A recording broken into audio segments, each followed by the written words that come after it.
Hello everyone, we are starting from the chapter 11, page 261. The name of the chapter is Calorimetry.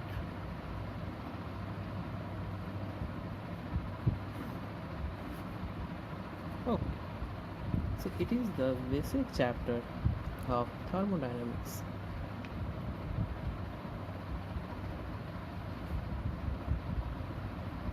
What is thermodynamics? Thermodynamics means the study of heat and temperature. These are the two basic things we will learn at first before proceeding further. So first thing we are going to learn is heat. After that we will learn about temperature. Now you might be thinking that all of us know about heat. Yes, all of us know the basic definition of heat. If I ask all of you, most of you will come out with the answer that heat is a form of energy, and that definition is absolutely right up to a certain class. But if you are in class 10, you have to understand that if you think that's a form of energy, you can call sound a form of energy, you can call electricity a form of energy. Different forms of energy are actually found in nature. So just telling a form of energy doesn't help. So you have to better say that heat is a form of energy which gives us the sensation of hotness and coldness, or you can write any one of them. Question appears that sensation of hotness and coldness, right? Now the question is that definition appropriate? The answer is yes, it is appropriate, but it is good for a class 8. But if you are asked now concept of heat, the thing is little bit different. Now on, we will learn to understand things according to their behavior of the molecules. Like how? Very easily, all of you know that each and every system. What is a system? First question. What is a system, sir? System could be anything you are observing. System basically could be anything you are observing. A system means it could be a wooden block,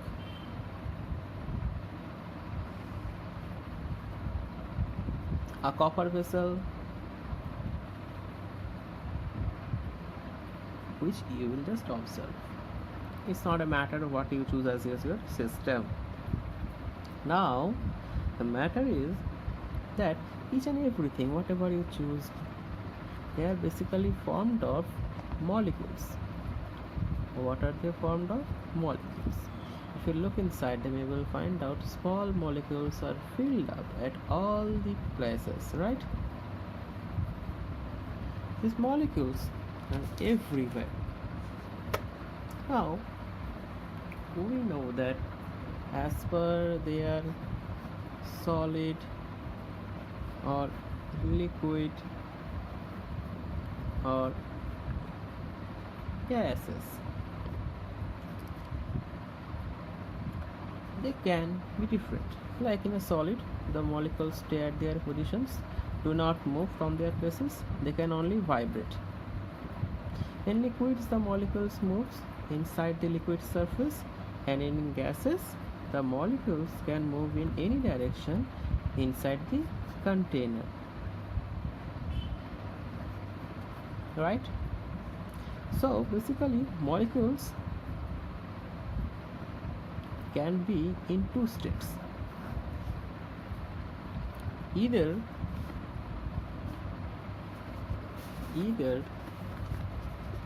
what are the states available?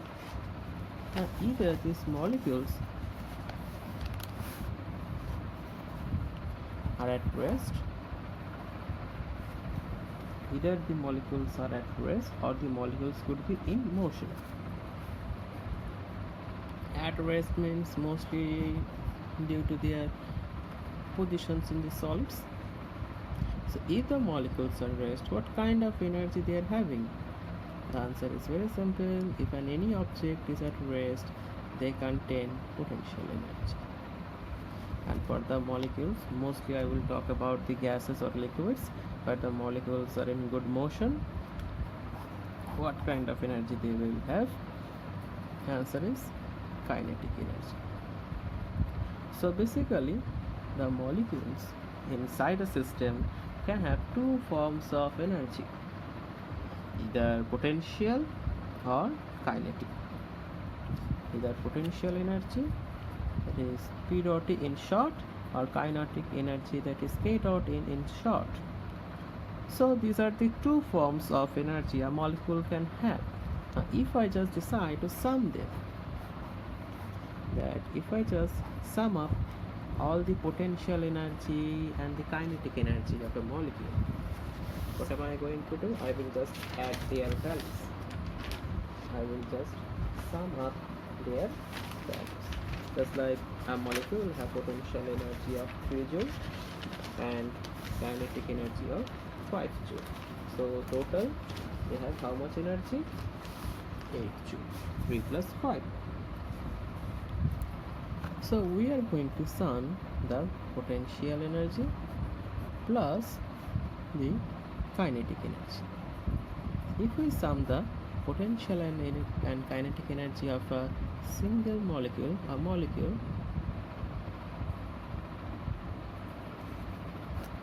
they are called the internal energy. What are they called? The internal energy of the system. Clear?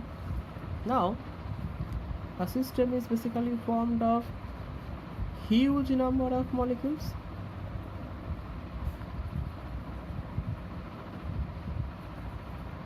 If I just sum up the internal energy of the molecules, they just represent the heat.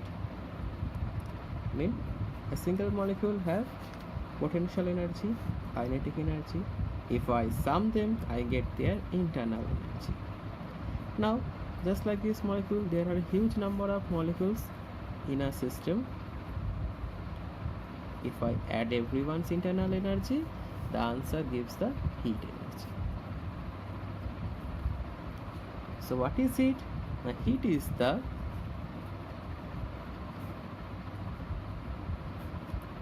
internal energy of molecules constituting, means which forms the body. And how does it flows? Now it flows from the hot body that is having higher temperature to the cold body,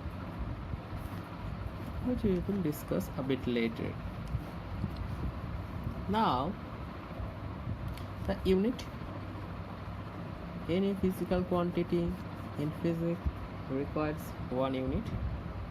The units can be up to CGS unit and SI unit.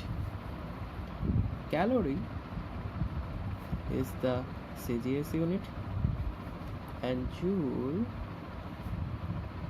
is the SI unit. The relation between these two is 1 calorie equals to 4.186 joule, or roughly 1 calorie is 4.2 joule. Mostly this relation is used in numericals.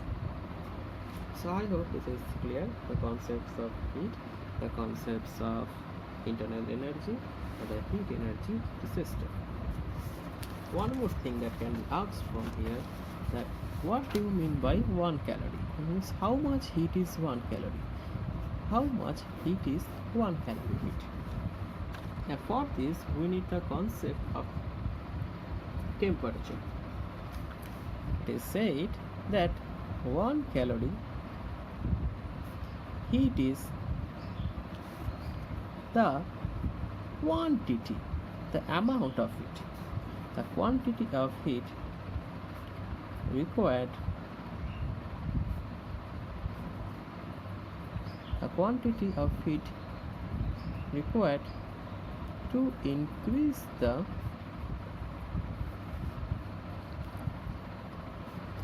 temperature of the system by temperature of the system of 1 gram of water. Remember, it is 1 gram of water by 1 degree centigrade. So the amount of heat required to increase the temperature of the system of 1 gram of water by 1 degree centigrade. Now you know the amount of heat required can be different for different temperatures. So we usually call it's an averaged value. If someone has any doubt about it, you can ask me later. I can tell you more in details if you are interested. Mostly this 1 degree centigrade is considered between 14.5 degrees centigrade to 15.5 degrees centigrade, because in this region they have a good average value of what I will discuss later. See, it's very easy. If you are having 1 gram of water, you are increasing the temperature from 1 degree centigrade to 2 degrees centigrade. You need some amount of it. You are increasing the temperature of that 1 gram of water from 70 degrees centigrade to 71 degrees centigrade, and 90 degrees centigrade to 91 degrees centigrade. Just think, will you require equal amount of heat in every case? The answer is no. We need different amounts of it, little bit different, not hugely different, little bit different amount of heat for each and every case. So what we do, now we add up for all the temperatures and found their average, and that average is equal for 14.5 degrees centigrade to 15.5 degrees centigrade, and that's why we take this temperature as our standard. Clear? Other greater units are kilocalories. It's very easy.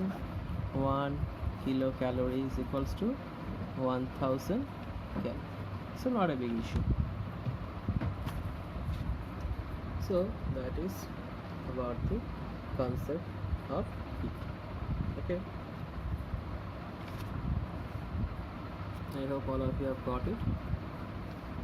The next topic is very understandably temperature.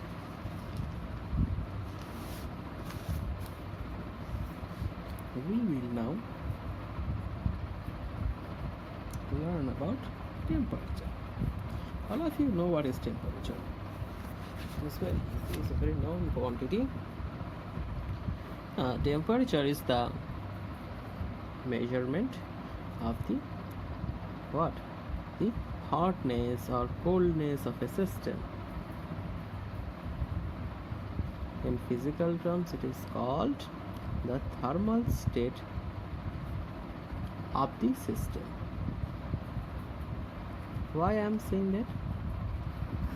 If I just tell you that a body has 100 calorie heat, will you be able to understand it is hot or it is cold? No. But if I tell you the temperature of water is 80 degrees centigrade, 80 degrees centigrade water, you can easily understand it is quite hot. Again, if I tell you 10 degrees centigrade of water, you can easily understand it is quite cold. So temperature basically tells us about the thermal state of the system, means it is hot or it is cold. It can be understood by if you understand temperature. It is also important in one case. We just discussed that heat flows from hotter object, that is hot body, to cold body. The question appears that which one is hot and which one is cold. Who will tell that? The answer is temperature. Temperature basically tells us that which object is hotter and which object is colder. So basically temperature decides from which body to which body heat will flow. Just like if I give you two objects, one at 50 degrees centigrade, another at 30 degrees centigrade, you can easily tell that from the 50 degree to the 30 degree the heat will flow. So temperature actually determines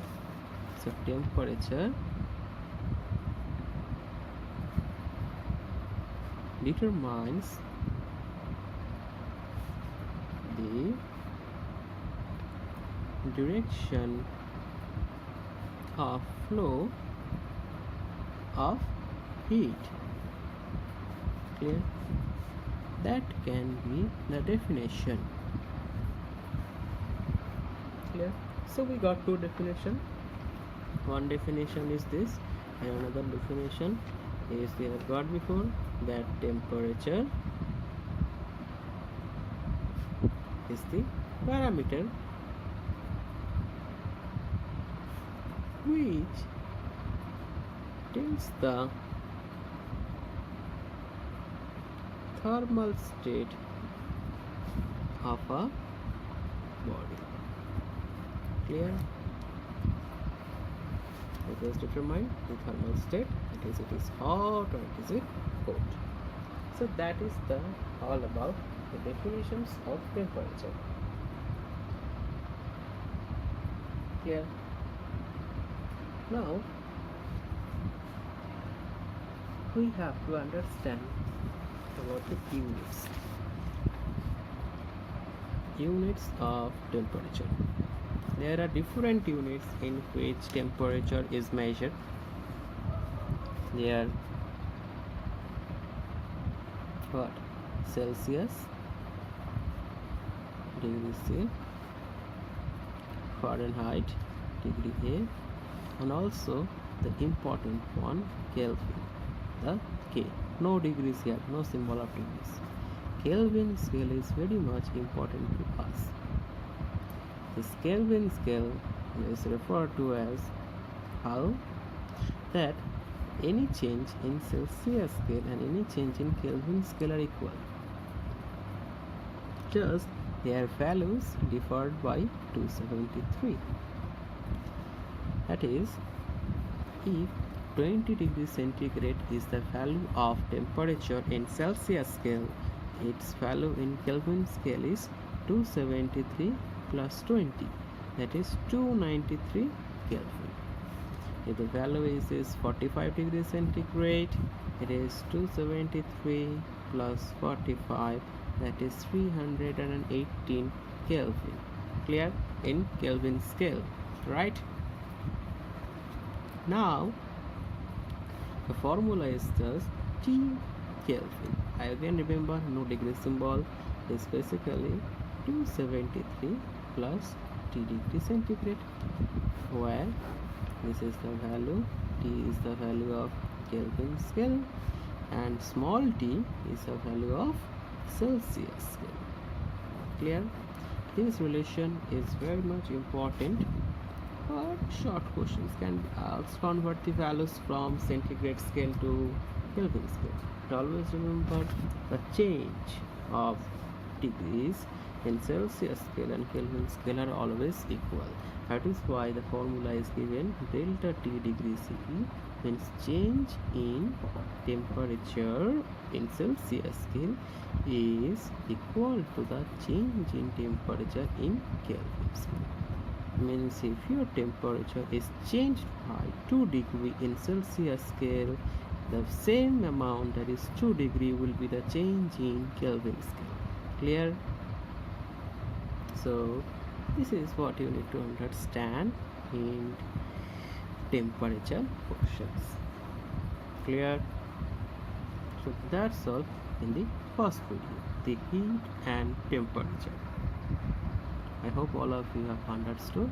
If any doubts, you can write to me. Thank you everyone.